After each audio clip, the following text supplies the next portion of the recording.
Hello, everyone. Welcome to Stories with Sapphire Live. I am Sapphire Sandalo, and this is the live stream that I do every Wednesday at 5:30 Pacific on twitch.tv/Sapphire Sandalo. I read all of your emails and stories that you send in. It's basically a much more casual, loose version of the podcast because I receive so many awesome emails that may not make it into an episode, but I still want to read them for you. With that being said, if you have a story or email you want to send me, you can send it to storieswithsapphire@gmail.com. It's right here. Hello, Crystalline and Orion XO7. How are you guys doing? And Frosted Flake 78. Also, if you missed the live, I post these the following day on my YouTube channel, youtube.com/Sapphire Sandalo. So don't you worry. All right. And I did not forget. I remember a couple weeks ago, I said that at the end of every stream, I would pull a card. This time I'm not going to forget. This is a new deck that I got. It's called Angels and Ancestors, and it's amazing. And since I'm very green today, I figured this would be a good deck to pull from. And I have a bunch of different oracle decks and stuff, so maybe we can switch it up every week. I will remember. I'm going to put a note here in my booth to not forget to do it. Because my brain, fails. All right, let's get into it. So our first story comes from Nishtha and Nandini. Hope I said that right. Let me move this out of my face a little. So, just a disclaimer. When I read these, I don't read through them first. So I might, stumble a bit trying to fix the grammar and things like that. So this is rough. All right, here we go. Hey, Sapphire. I literally worship your podcast and love all the things you do. Well, thank you.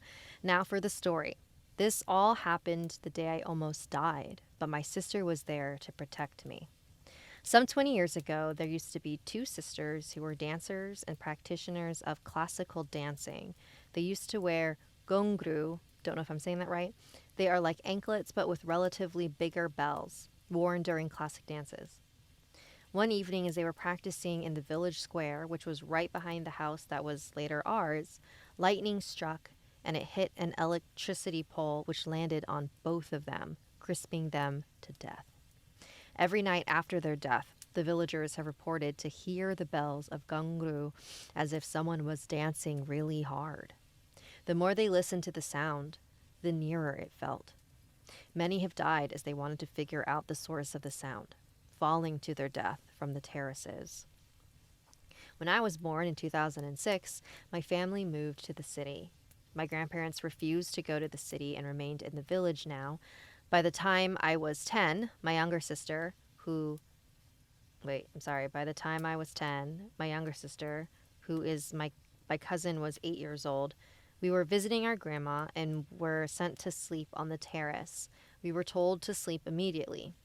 We had no idea about the dancing spirits. It was only 7 o'clock, and there was no way we were going to go to bed that soon. So we decided to pull an all-nighter. We talked and talked until it was midnight. We were getting bored, and we were about to go to sleep. But then we were shocked to hear the sound of little bells, as if someone was dancing. Who could be dancing at this hour? My sister asked. She was too scared to even uncover her blankets, but my curiosity got the best of me, and I went to the terrace edge looking over the village square. I saw the two silhouettes of two people dancing. I was in some kind of trance when my sister might have gotten up from the bed and came behind me and tapped my shoulder. I flinched, and the next thing I knew, I was hanging from the roof, and my little sister struggled to pick me up, was struggling to pull me up.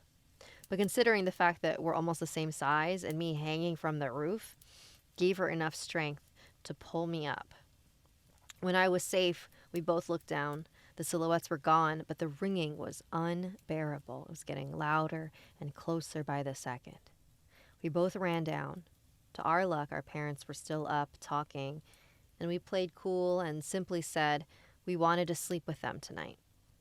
The next morning, we decided to keep it our own little secret. Till this day, we haven't told this to anyone, and we still have nightmares. You're the first one we're telling this to.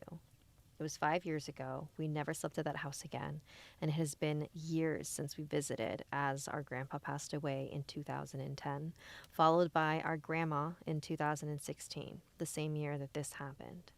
I have a special bond with my sister. I have many other stories I wish to share with you, but I guess I don't have enough time. If this story makes it to the podcast, I will surely tell you more. Thanks. Lots of love from India. Nishta and Nandini. Whoa, what? Oh man. I mean, if I'm understanding that story correctly, that's really creepy to all of a sudden find yourself in a really dangerous situation. And I think that is something that is common in a lot of that sometimes happens, where you are kind of in a trance or you sort of black out and then you find yourself somewhere that you should not be. That's really scary because it means that, at least in this case, it kind of felt like something was intentionally trying to harm you. And that's really spooky. Well, thank you for sharing that. All right, let's pull this one up. Okay. Ooh, I did not bring my water in here. Oops. I know I feel my throat. All right, this one's very short. This is called The Girl in the Other Building. Oh no. Oh no, it's happening. Okay. My mom has many ghost encounters since she has a third eye. One of these encounters is when we used to live in Singapore. At this time, I was pretty sick, vomiting all over the place. It was about 3 or 4 a.m. when my mom and dad were up to give me my medicine. My mom looked outside our window and said, "Hey, Auntie's up early." She said to my dad, since Singapore mostly has buildings in front of each other, it's common to see people on their balconies hanging lingerie or taking calls. My dad looked out the window. He stared back at my mom in confusion. "Where?" he asked. "Right there, on the same floor as us," my mom replied, also confused. "It's weird that she's in all black, though." My dad looked at the empty building in front of them. He was confused, scared, but also tired. Ever since that day, we never dared to look out that window at night. We moved out after 7 years later, back to the Philippines. Oh, yeah, that's always really creepy when someone sees something that somebody else doesn't. I want to know more, though. I want to know why she thought it was their auntie and who it ended up being. Like, did she end up dying, or like was it someone else? I don't know. But I have heard similar stories of people who see people in the distance and they're in black and they like try to beckon them to come. Don't like it. Well, thank you for sharing. There is no name on here. By Bia Arts. Thank you for your email. This one's called My Story. Hello, Sapphire. First off, I would like to thank you for your amazing podcast that made me learn so much more about the supernatural. I discovered you from YouTube, and I'm so glad I found you again. I do apologize, I'm not the best at explaining things, so sorry if it all seems a bit confusing. I've always been a big fan of supernatural, horror stories, legends, etc. since I was a kid. I've never experienced anything supernatural until that day, and to be honest, I don't even know if I can categorize it like that. I was laying in bed in my room, and it was pretty dark since I hadn't turned on my light because when I fell asleep, the sun was still shining outside. That night, my parents were arguing, and so it did wake me up a bit, but not completely. I was in that kind of state where you know that you're awake, but still kind of asleep. I'm sorry, I really don't know how to explain it. LOL. Oh, I know exactly what you mean. For a certain reason, my eyes were open, and I was laying on my left side. Suddenly, I could see my nails growing like crazy, just like you would see in horror movies. Then I could see and feel horns starting to grow on my head, and then my teeth growing long and sharp. While all of this was happening, my heart started to beat so fast. I was so confused and scared and thought, was I getting possessed? What is happening to me? But my panic state did not last for too long. Since at that time I was a fully Christian believer, which I'm not anymore. I did convert to Buddhism not long ago. I started singing a song in my head that you would hear people sing at church. I also started praying to God to help and protect me from whatever was happening to me at the moment. And then everything stopped. The long, sharp teeth were gone, my nails were back to normal, and no more horns. After that, I woke up. I felt relieved and also confused. And now 2 years later, I'm still confused. Was it all just a dream? Or was I really turning or getting possessed by some kind of demon? Nothing ever happened to me like that after that night, but overall, I'm still so grateful that God was there with me. I would love to know what your thoughts about all of this are. From Lily. I've got thoughts, Lily. First of all, thank you so much for sharing this. So, and again, take my opinion with the tiniest grain of salt. My understanding of possession is that usually, sometimes, not every time, most of the time, someone being possessed may not know it because it's happening very gradually. It is not something where you would wake up and then it happens. Entities need to break you down over time. And that's why it goes by unnoticed, is because it's happening so gradually that you don't even notice a change. And it's usually other people around you who need to notice that change. So to me, my instinct, my first guess is that you probably were having a nightmare of some kind. Not to say that possession doesn't happen the way you described. It's just not a way that I have heard it commonly happening. And it definitely feels like, maybe too many horror movies. You know what I mean? But it's not something that should be ignored. If it felt very vivid and felt very significant, our dreams are a really good way for us to understand what's going on inside us, so maybe try to figure out, if it was a dream, why are you having this dream? Maybe the purpose of the dream was to bring you back to a belief in God. Maybe the purpose was to show you that you are more powerful than you think you are, and that if you are in a scary situation, you are able to get out of that mentally. I don't know. Those are just my guesses. So yeah, let me know what you think. All right. So I don't believe we have time for this last story because the one that I pulled up, it's very long.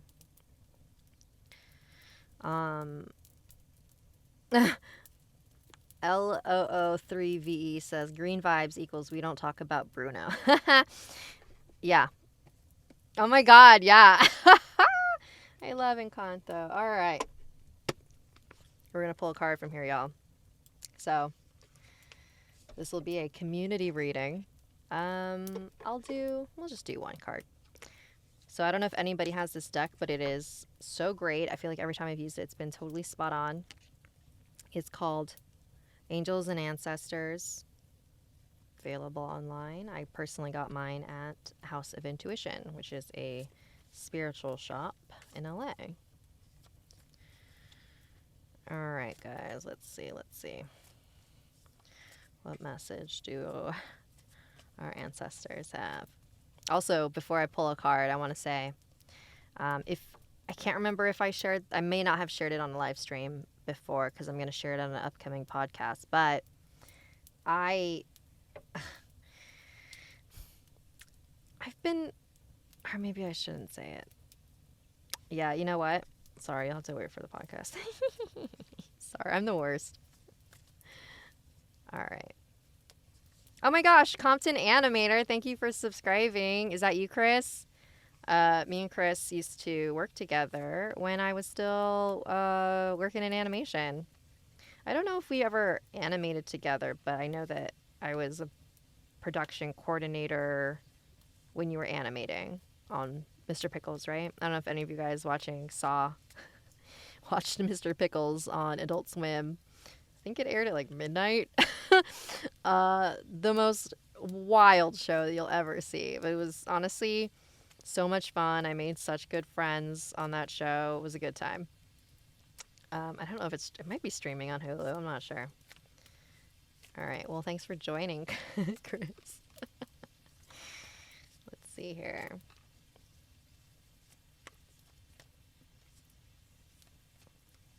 Also, if you guys have any ideas for other...